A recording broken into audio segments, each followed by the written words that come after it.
Welcome back. So today we're going to talk about one of the most basic but important things when it comes to losing fat and building muscle. And that's going to be your macronutrients and your calorie breakdown. So today we're going to go over exactly what macronutrients are, the three main macronutrients, and then also how much you should be eating of each and how to calculate that. The first and most important macro that is grossly underconsumed by most people is protein. It is hands down the most important when it comes to body composition. So that means losing fat and building muscle. Why is that? You have to have adequate protein for your body to be able to repair the muscle that you broke down during your workouts. Adequate protein is going to be roughly about zero point 0.8 to 1.2 grams per pound of body weight. That's what research has shown in numerous studies, time and time again, the optimal amount that you need to have in order to build muscle. Anything less than that, and you're really not going to see the effects that you should be doing from all the hard work you're putting in the gym. And this, again, is one of the most underconsumed, if not the most underconsumed macro that there is. And it's also one of two macronutrients that is essential. That means your body requires it in order to function. Now, the second macronutrient that we're going to talk about, and it's the second essential macronutrient that your body needs, is fat. Fat is important because it helps regulate hormone levels. It can also be a backup energy source if needed. And the third and final macronutrient is carbohydrates.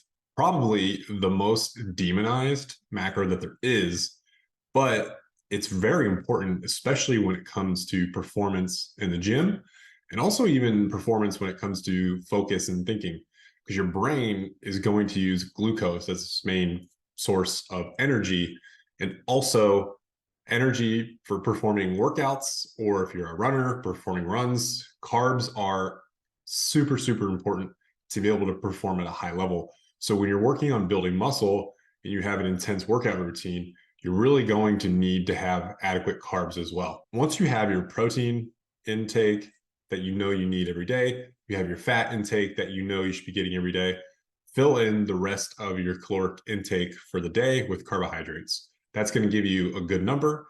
As you look to either go on a cut or go on a bulk, you're most likely going to modulate the amount of calories you're getting from your carbohydrates. So if you're going to go on a cut, you're probably going to cut back a little bit on carbs, again, because it's not an essential macronutrient, and your body's going to need minimum amounts and adequate amounts of fat and protein.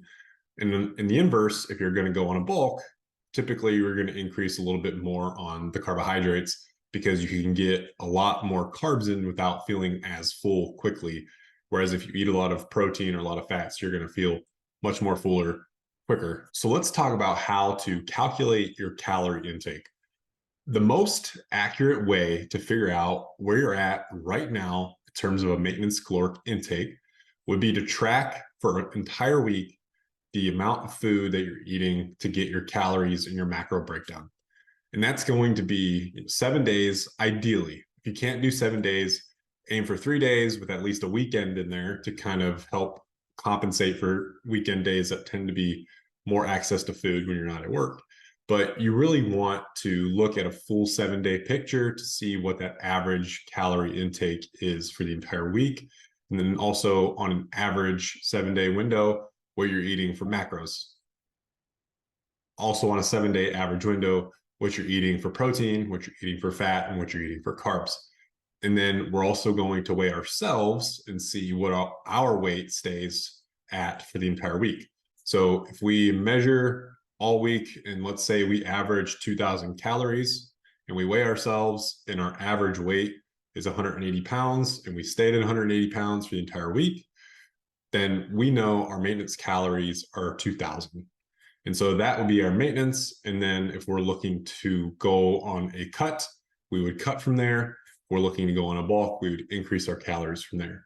And when it comes to increasing or decreasing, you should aim for about 100 to 300 calories a day for a week at a time, depending on how your body responds. So if you can get 200 calories a day on average of an increase for an entire week and your weight stays about the same or doesn't move, then you're in a good spot. If you're looking to cut, cut 200 or 300 calories for an entire week, see what your weight does from there. And then you have to adjust and modulate based on how your body responds. If you lose weight too quickly, more than 2 or 3 pounds in a week, then you're probably losing a little bit of muscle and you would want to taper back that cut a little bit. And on the inverse, if you're putting on weight too fast, if you're bulking, then you're going to want to dial it down a little bit and go at a steadier increase of about a pound or so a week in weight gain. We don't want to gain too much fat at once. We don't want to lose too much muscle at once. So depending on which way you go, should be how you adjust your calories.